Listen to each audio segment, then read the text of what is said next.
and it's cheap, if we could, all the flashing yellow lights across.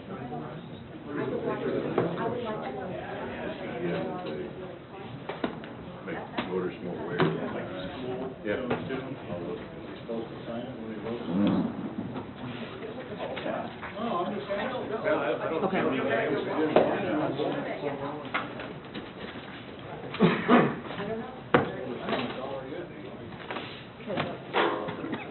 I'm trying to remember, do we have to? Yep, got it right here. All right. We got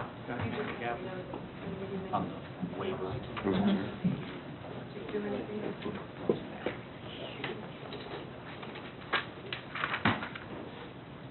All right, well, it is 8:40 more or less, so we will resume regular council session. And that brings us to the end of the new business items. Now it's time for council updates. Does staff have anything for council?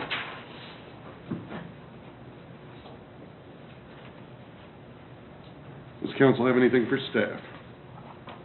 I think as we're looking at the options for a replacement ordinance for EUB, I think that we should probably create I'm not going to go so far as to say a select committee to do some of the heavy lifting between EUB and the City Council.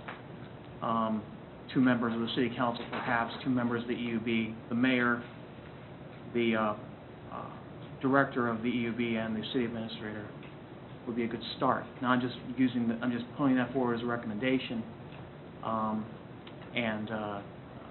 you know, from the standpoint of COMA, it would work. I think that would be a start, and then we could have a special working session, a joint working session between EUB and the City Council to discuss options. I'm just throwing it out there. I think I'd prefer to start with the group work session and see if that necessitates a more intimate setting, if there needs to be a little bit more intimate discussion. But I think we can accomplish a lot of that in just a group work session discussing the points. Yeah, I mean, I feel like that our attorney is going to be able to come back to us and provide us with options that are pretty clear cut, and it should be pretty simple discussion. I mean, honestly. It was. I mean, that's just. Well, Does anybody else have anything for staff? Because if not, I do. Cheryl, and Mike, you and I have talked about this as well. I had talked to Mike previously about whether or not there were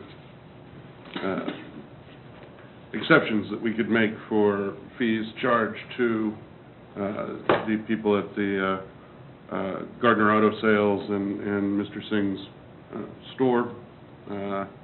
And best I can tell, there's not any provision for waiving of fees. It's come to my attention that there's people that are in the community that are very interested in seeing us refund part or all of the fees that the Mr. Singh and the Joneses have paid. Is this something that we can do, and is it advisable? I'm looking for direction. I think it's probably a legal question, because the way the fee schedule is adopted, it's adopted by resolution of the council. So at a staff level, we don't have the ability, but it's probably a legal question on what you want to do beyond that. And Ryan? Yeah, you know, the only guidance in the statutes that we see on that is that the relevant statute states that the governing body may establish reasonable fees to be paid in advance by the owner of any property at the time of making application for a zoning amendment. Now, if you look at those actions which are deemed to constitute zoning amendments, making application for and you know, hopefully being granted the special use permit falls within the definition of a zoning amendment. So it's the governing body that sets that reasonable fee, and really that's the only standard, legal standard by which you have to set your fee, is that it has to be reasonable. Now, that being said, I think that, I would have some concerns about, just exempting, a single individual unless you could kind of enunciate some ground that why this individual would be exempted, and others who make the same application for something similar would not be exempted, that would meet the reasonableness test. But, setting that aside, I think it's within the council's judgment to set such a reasonable fee, and that would also include waiving of a fee if you determined that that was appropriate and, again, reasonable. Would that require another resolution to be passed in order to grant that waiver, or would we just amend the existing resolution on the books? Well, I mean, resolutions are by their very nature temporary in nature, and so if you could do it either way. You could either amend the current resolution or pass a new resolution.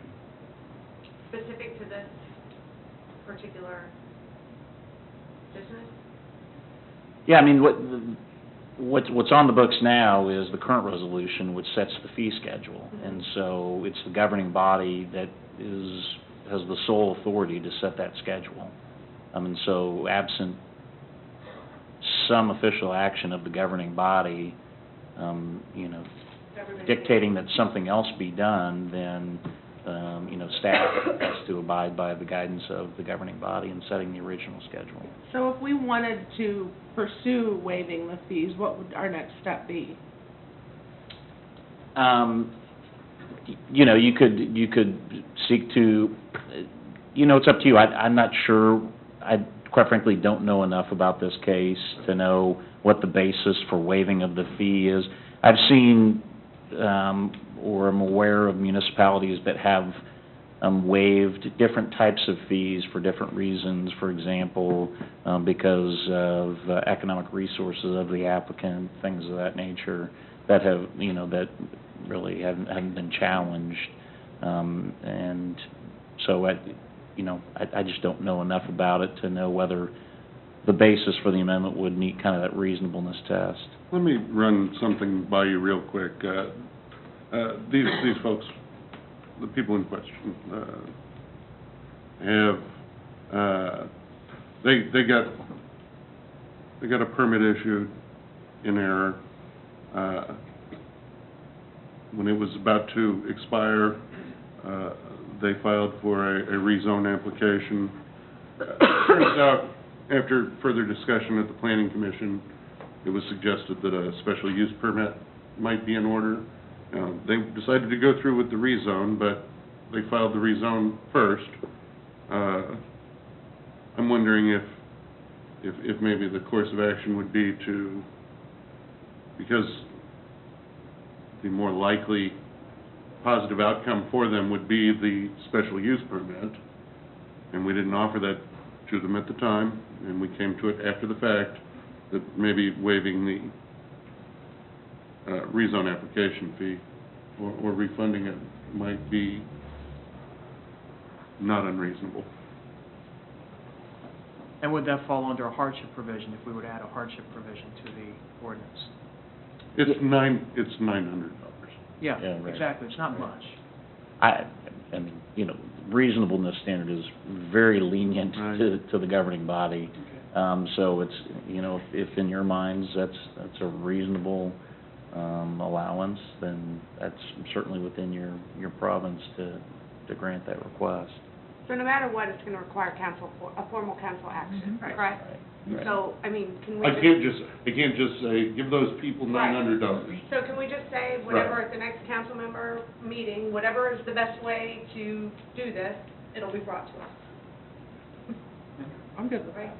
And what's the reason we would consider waiving it? I don't remember what rationale you can come up with and put into writing that would allow other people to not come up with another reason at a later date as to why they should not also be allowed a special exception. I mean, Well, I think that would be debate for the night that the issue's on the floor, not. I think that Heath's right, but I bet you I could make an argument for that.